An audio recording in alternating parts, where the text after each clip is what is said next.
Welcome back to the channel, everyone. I hope you're having a fantastic day, and we're going to jump into another Escape from Tarkov video, going over the update point 12. Okay, so first thing we're going to hop into is the list of changes.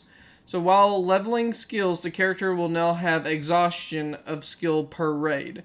This means that the skill will be leveled more slowly during the raid after every repeat.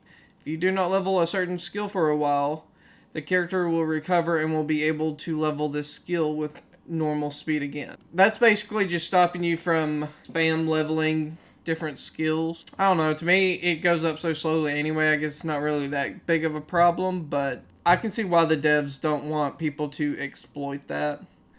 So skills now have a maximum level that cannot be overcome even with stimulants. Okay, so that's basically saying you can't spam a bunch of stimulants like painkillers to get you going faster than the max cap. So all they did was add a max cap on skills. Secured containers can no longer be discarded during a raid, and secured containers can no longer be put inside other containers.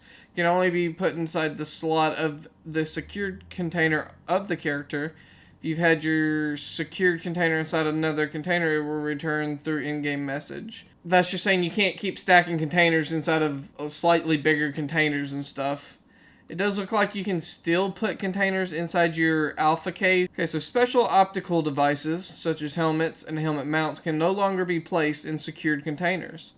If you've had your devices inside a secured container, it will return through in-game message system after the update. I read somewhere this is mainly based on the night vision binoculars, but it also does deal with any kind of night visions or visional mounts that can be placed on helmets. You just can't put them in containers anymore. So that way, basically, if you're in a firefight, you can't take your $200,000 night vision and throw them in your gamma container and be Gucci. It added a limit on the amount of money that you can carry in the inventory of the character. 150,000 rubles, $1,000, or 1,000 euros. If your character died without an equipped firearm, any kind, then after the raid, he will recover only 1% of health, not 30%. Okay, this is one thing I don't agree with. If your character died without an equipped firearm, so you don't have a firearm in your pistol or your primary or secondary slot, then after the raid, he will only recover 1% of health instead of 30%. That's probably heading towards people throwing guns into their gamma containers. I don't think that should affect your health regeneration by 29%. If you leave a raid prematurely through disconnect, then in the main menu you will recover only 1% of your health. Okay, that doesn't really bother me. If you entered the raid in a group and you were killed by another member in your group, then in the main menu you will recover only 1% of your health and not 30%. See, I don't see what all this has to do with the health.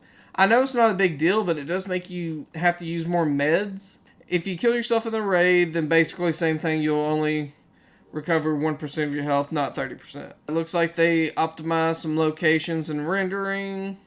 They added options in traders menu for the flea market search, added hideout menu options for flea market, and added a new music track. Nothing big. So they fixed a lot of bugs, basically endless treatment animations that couldn't be canceled. That's going to be one of your big ones. Fixed FPS drops, no sound, refilling empty fuel tanks, the inability of the scav to extract the raid after reconnect. Just a bunch of different bugs, and I'll pause it here so y'all can take a good look at this. And here's some stuff that they have changed.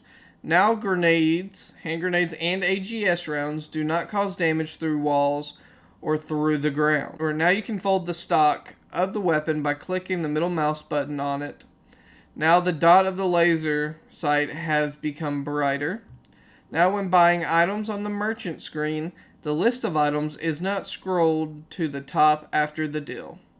Now if you don't have the weapons you need for a preset, you'll be shown a pop-up with the missing preset parts. So that's a pretty good one.